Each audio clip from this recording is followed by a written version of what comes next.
सर्वे सर्वे न जानाति सर्वे जानाति शंकरः। अच्छा, आप लोग के साथ कितने लोग आए हैं?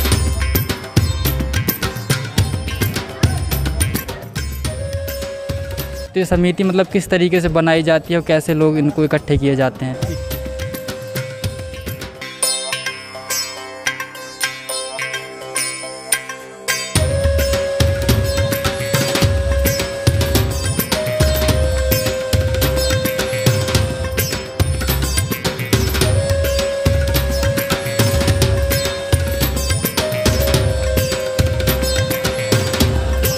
महाराज जी, जैसा कि सावन मास शुरू हो गया है, आज पहला दिन था, क्या कुछ है आज मंदिर में जो भक्तों की भीड़ है वो देखने को मिली? नर्मदे हर मातु गंगे हर जटा शंकरे हर ओम नमः पार्वती पतये शिव हर हर महादेव।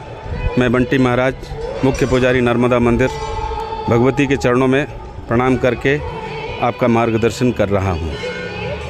सर्वे सर्वे न जानाति सर्वे जानाति शंकरः। ये पावन श्रावण मास का आज आरंभ दिवस है, श्रावण सोमवार है। आज के दिन भगवान भूत भावन परमेश्वर सदाशिव भगवान अमरकंठेश्वर के चरणों में लोग जल चढ़ाते हैं। यहीं से कांवरिया यात्रा आरंभ होती है। देखिए, यहाँ से जल लेकर जालेश्वर महादेव के उपरांत आप अपने निज धाम, अपने ग्राम में जो भगवान सदाशिव हैं उसकी कांवरिया यात्रा आप यहाँ से आरंभ करते हैं।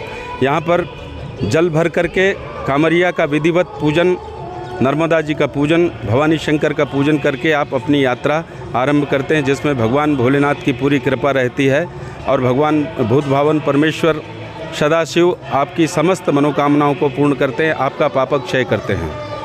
आज श्रावण मास का आरंभ है। बहुत ही वर्ष में श्रावण मास सर्वश्रेष्ठ मास है भगवान सदाशिव के लिए। तो परंपरा ये है कि नर्मदा उद्गम से जल भर करके विधिवत कांवरिया का पूजन, नर्मदा जी का दर्शन, नर्मदा जी का पूजन, सत्यनारायण की कथा श्रवण करके संकल्प लेकर के ये यात्रा आरंभ करते हैं। यही परंपरा है। ये जल की यात्रा सबसे पहले भगवान जालेश्वर महादेव को चढ़ने के उपरांत अपने गंतव्य में, अपने ग्राम नगर में जहाँ भी भगवान सदाशिव विराजमान है उसका संकल्प करते हैं। नर्मदा उद्गम इत्यारभ्य अमुक देवता भवानी शंकर देवता पर्यंतम निर्विघ्न कांवरिया यात्रा संपूर्णतार्थे तत्समय भगवती नर्मदा भवानी शंकर पूजनम च महं करिष्ये। इसका मतलब यह है कि नर्मदा जी के उद्गम से जल लेकर के आप भगवान भोलेनाथ जालेश्वर महादेव को जल चढ़ाएंगे। इसके उपरांत आप सत्यनारायण की विधि नर्मदा जी का पूजन करके और इसके बाद अपने गंतव्य निज धाम में आप जा कर के ये जलाभिषेक करते हैं। ये कांवरिया यात्रा अत्यंत कठिन और अत्यंत पावन है। कांवरिया यात्रा करने वाले के ऊपर भगवान शंकर की इतनी कृपा रहती है कि जाने अनजाने में सारे पाप तो नष्ट होते हैं, उनके मांगे हुए संपूर्ण मनोकामना को भगवान तत्क्षण पूर्ण करते हैं। इसलिए ये शिवमास है। भगवान सदा करुणा के अवतार हैं। भोलेनाथ की परम कृपा है। सर्वे सर्वे न जानाति सर्वे जानाति शंकरः।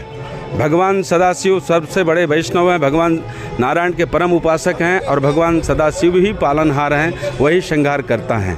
तो ये परंपरा है कि नर्मदा उद्गम से आप जल भरें, उसका विधिवत संकल्प करके अभिषेक करें और उसके बाद जालेश्वर महादेव के उपरांत अपने निज धाम निज नगर में जा कर के भगवान शंकर की कांवरिया यात्रा करते हैं। कांवरिया यात्रा अत्यंत तपस्यापूर्ण है, जिसमें पैदल जाना है, एक टाइम का भोजन करना है। गंतव्य चाहे 100 मील हो, चाहे 200 मील हो, चाहे 500 मील हो, वो आप भगवान शंकर की ऐसी कृपा रहती है जिसमें कोई भी कंटक बाधा नहीं आती है। इसलिए ये पावन मास भगवान सदाशिव को समर्पित है और कांवरिया यात्रा करने वालों के लिए परम समर्पित है और भगवान सदाशिव उनकी रक्षा करते हैं, उनकी मनोकामना पूर्ण करते हैं। यही कामना से भगवान शंकर की कृपा आप सबको मिलती रहे। हर हर महादेव, नर्मदे हर। आज सावन का पहला सोमवार है और अमरकंटक पवित्र नगरी में नर्मदा मंदिर में काफ़ी संख्या में बोलबम से आए हुए हैं। सबसे पहले आपका नाम? मेरा नाम शत्रुघ्न प्रसाद ध्रुवे है। मैं झिरिया कला से बोलबम समिति से आया हूँ। हाँ। अच्छा, आप लोग के साथ कितने लोग आए हैं? मेरे से 70-80 लोग आए थे। अच्छा, और यहाँ से फिर कहाँ जाएंगे? मेन यहाँ से मेन कवर्धा जाएंगे, कवर्धा फिर वापसी आएंगे। और भी लोग हैं। आपका क्या नाम है? मेरा नाम प्रदीप कुमार निर्मलकर है। ना, तो आप लोग सब एक ही मतलब गांव से, एक ही ग्रुप से है हम, एक ही ग्रुप से। अच्छा, गांव अलग अलग है लेकिन ग्रुप एक ही है ना। और इस यात्रा में कितना कुछ आनंद है आप बताएं? बहुत कुछ आनंद है, जैसे कि हर जगह ना घूमने का प्रयास भी करेंगे और साथ ही साथ जितना भी मंदिर में ना हम लोग जल चढ़ाएंगे। अच्छा जी। और भी लोग हैं यहाँ पर। मेरा नाम सुनील कुमार है, मैं झिरिया कला का रहने वाला हूँ और हमारा बोलबम समिति का नाम है जय माँ बमंदई बोलबम समिति झिरिया कला। देखने में आता है काफ़ी संख्या में बोलबम वाले आते हैं ना, दूर दूर से भी आते हैं, तो एक क्या उत्साह रहता है इसमें? अब उत्साह इसमें सर हम लोगों का बहुत अच्छा रहता है क्योंकि इसमें इंजॉयफुल भी हो जाता है और श्रद्धा भी हो जाता है सबका, और जैसे जैसे जिनका जो इच्छा रहता है वो पूर्ण भी हो जाता है ऐसा। और यहाँ पर आप देख रहे होंगे लगभग 70 से 80 लोगों का समूह जो है वो आए हैं यहाँ पर, और भी कुछ लोग हैं यहाँ पर, उनसे भी बात करेंगे। आपका क्या नाम है? अशोक कुमार यादव। जी हाँ, है ना। जैसा बोलबम में आते हो कितने वर्षों से आ रहे हैं? 4 साल हो गया। 4 साल से। हाँ। तो जो मार्ग में कठिनाई वगैरह भी पड़ती होगी, पैदल आते हैं टोटल? तो बारिश है ना। अच्छा, समय गाड़ी में आते हैं। हाँ, आने के समय गाड़ी में, हाँ, जाने के समय पैदल। तो पैदल जब जाएंगे तो जो रास्ते में तकलीफ़ है, अब बारिश का भी सीज़न स्टार्ट है, तो ऐसे में तकलीफ़ होती होगी, तो क्या कुछ इसके इंतजाम रहते हैं आप लोग? नहीं, कुछ इंतजाम नहीं रहते। अच्छा, भोजन पानी की क्या रहती है व्यवस्था? उसका रहता है। अच्छा, आप लोग खुद ही बनाते हैं कि कोई अलग व्यवस्थापक रहता है ना वो? अच्छा, खुद बनाते हैं। ठीक है, तो काफ़ी आनंद है आप लोग? यस। जी, नाम क्या है आपका? मेरा नाम धन सिंह पोरते है, मैं ग्राम झिरिया कला से हूँ। झिरिया कला, ये कौन से जिला में पड़ता है? ये कबीरधाम जिले में पड़ता है। अच्छा, मतलब पूरा टोली छत्तीसगढ़ है ना, कवर्धा जिले से हैं। जी, जैसा कि आप लोग आए हैं यहाँ पर है ना जल लेकर, तो जल लेकर कहाँ जाएंगे?